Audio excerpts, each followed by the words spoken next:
to invest, to learn a new skill, to start a business. The poor man is stuck in a loop of constant, low-level panic.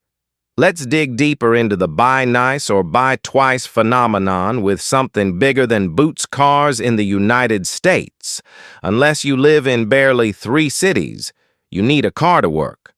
A wealthy person buys a 3-year-old Toyota or Honda. It costs maybe $20,000 they pay cash or get a low-interest loan. It may be 4 or 5% that car runs for 10 years with just oil changes. The total cost of ownership is low. Now look at the person with bad credit and no savings. They need a car to get to the job. To make the money, they go to a buy here, pay here lot.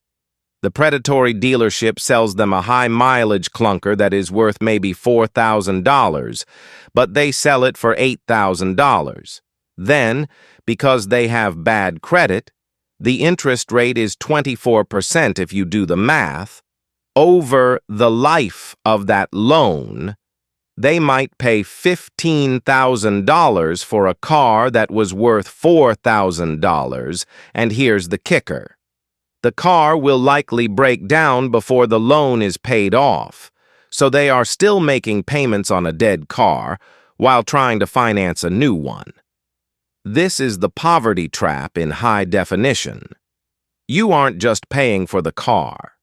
You're paying a risk premium because society has deemed you risky, and the only way to stop being risky is to have money which you can't save because you're paying the risk premium.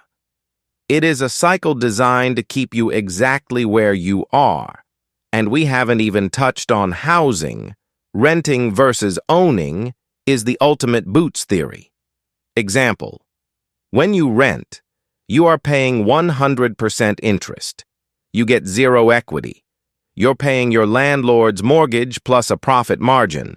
But to buy a house, you need a down payment, $10,000, maybe $20,000 if you're paying 50% of your income in rent. Because rent prices are sky high, you can never save that down payment. You're trapped paying $2,000 a month in rent for an apartment that would cost you $1,200 a month if you owned it. The rich person buys the house, lowers their monthly overhead, and gains an asset that appreciates in value. The poor person pays more monthly for an asset they will never own.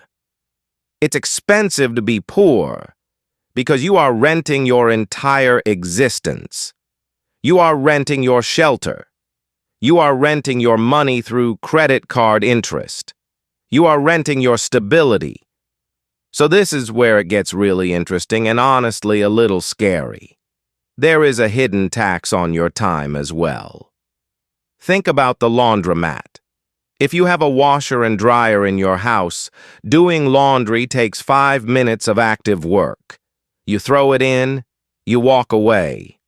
If you have to go to a laundromat, it costs you $5 in quarters, but it also costs you 2 hours of your life. You have to travel there, wait, and travel back. That is 2 hours you cannot spend working, resting, or being with your family. If you value your time at even minimum wage, the cost of that laundry is astronomical. Or think about food deserts.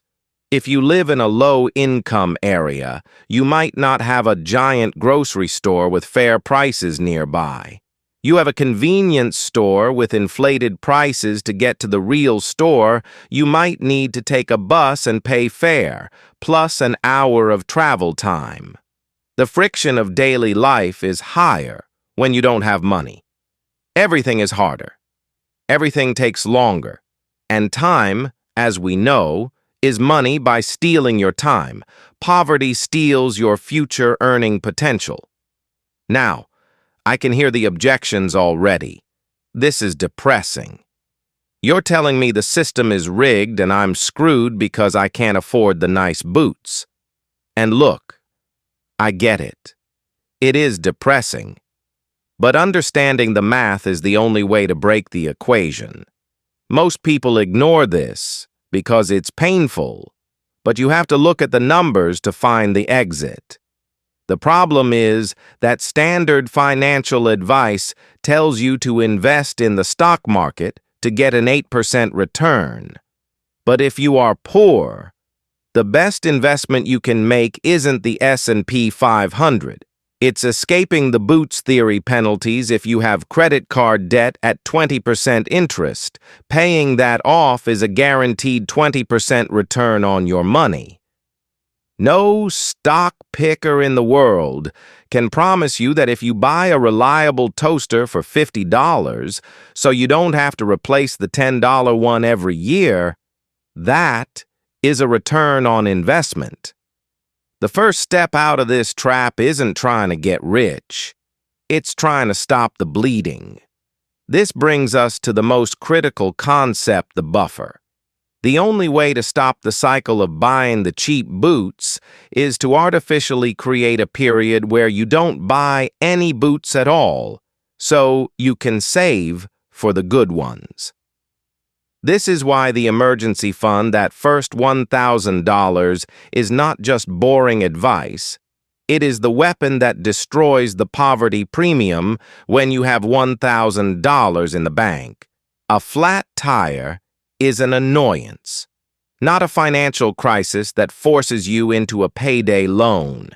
That $1,000 allows you to increase your insurance deductible, which lowers your monthly premium.